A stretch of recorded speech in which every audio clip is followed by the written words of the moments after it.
Malheureusement, oui. Beaucoup. C'est toujours l'actualité. Toi, qu'est-ce que t'en penses? Importante. Je devrais pas, mais je pense que oui. Tout dépendant du métier, honnêtement. Ils sont moins portés à engager les gens que, mettons, ils ont une grosse teinture verte fluo avec des tatous, des piercings. Ils priorisent les gens qui ont la plus classique, plus naturelle. On veut pas, mais je crois que oui, malheureusement.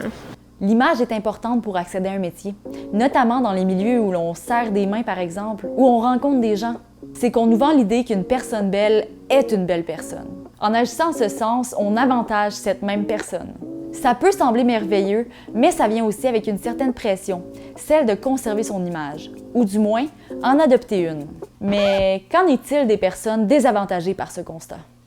Parce qu'on s'attend souvent à dire « Ah, j'ai vécu du racisme, des affaires comme ça ». C'est plus des micro-agressions. Okay. C'est comme des compliments sans être un compliment.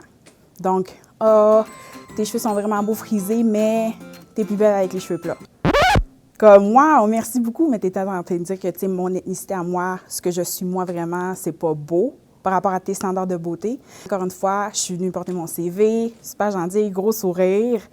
Elle me regarde de haut en bas, elle me dit « Ouais, ben, je suis pas sûre que ton image va avec notre boutique. » OK, mais mon image, qu'est-ce que tu veux dire? Tu sais, je portais des pantalons noirs, un chandail noir. Où tu veux aller où avec ça, là? J'ai jamais teindu mes cheveux étaient bruns, presque noirs. J'ai pas de lentilles, pas de maquillage extra. Donc, t'as peu. Ça fait pas de sens du tout, là. Sur le moment, tu t'en rends pas compte tout de suite? Non, tu sais, on se dit pas... Puis en même temps, t'es pas pour faire comme « Madame, vous êtes raciste. » T'as de l'air de quoi, de un? De deux, t'as de l'air de la noire fâchée, parce que c'est un stéréotype des personnes ethniques noires. Dans certains domaines, les employés doivent répondre à des critères par souci de bien représenter l'image que la compagnie veut projeter. Le métier d'agent de bord, ou autrefois appelé hôtesse de l'air, en est un exemple flagrant. Nous avons parlé avec une agente de bord d'une compagnie aérienne canadienne. Elle nous a expliqué le processus d'embauche et les critères à respecter. Mais pour ne pas dévoiler son identité, nous avons modifié sa voix.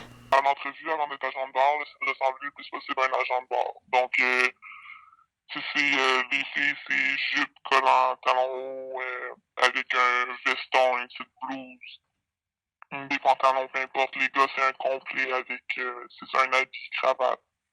Fait que, puis c'est les cheveux aussi, moi, on m'avait dit de me coiffer le plus comme un agent de bord, donc c'est une toque basse ou une couette basse, toutes les cheveux lichés, pas de petites couettes qui dépassent, un maquillage délicat, mais quand même avoir l'air arrangé, bien paraître, la couleur des ongles, ça doit être une couleur naturelle, fait que c'est vraiment pas de tatou visible, pas de piercing, sauf les deux oreilles.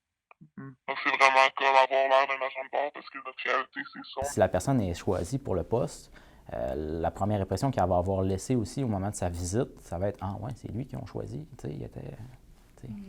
Fait que c'est pour toute parce qu'on dit, oui, il y a l'entrevue qui est un mariage, c'est l'occasion pour un candidat de voir si le poste l'intéresse. Nous, on vérifie les compétences, on essaie d'évaluer aussi si la personne peut faire le poste. Mais après, les gens vont l'avoir vu, là. Ils rentrent dans l'entreprise puis ils ont déjà fait une impression. Là. De votre côté, feriez-vous confiance à quelqu'un en coton ouaté pour assurer un bon service? Et puis, vous savez, ce n'est peut-être pas seulement les employeurs qui doivent changer leur façon de voir les choses. Je me suis fait engager dans une autre boutique, j'étais sa meilleure caissière. J'avais tous les chiffres, c'est moi qui passais les clients le plus vite, les clients m'aimaient, les clients voulaient passer à ma caisse. Quand ils revenaient, ta perte. Grandis, apprends, ouvre-toi. Tu apprends à l'école, tu es capable d'apprendre les mathématiques, tu es capable d'apprendre la science, tu es capable d'apprendre à être une meilleure personne.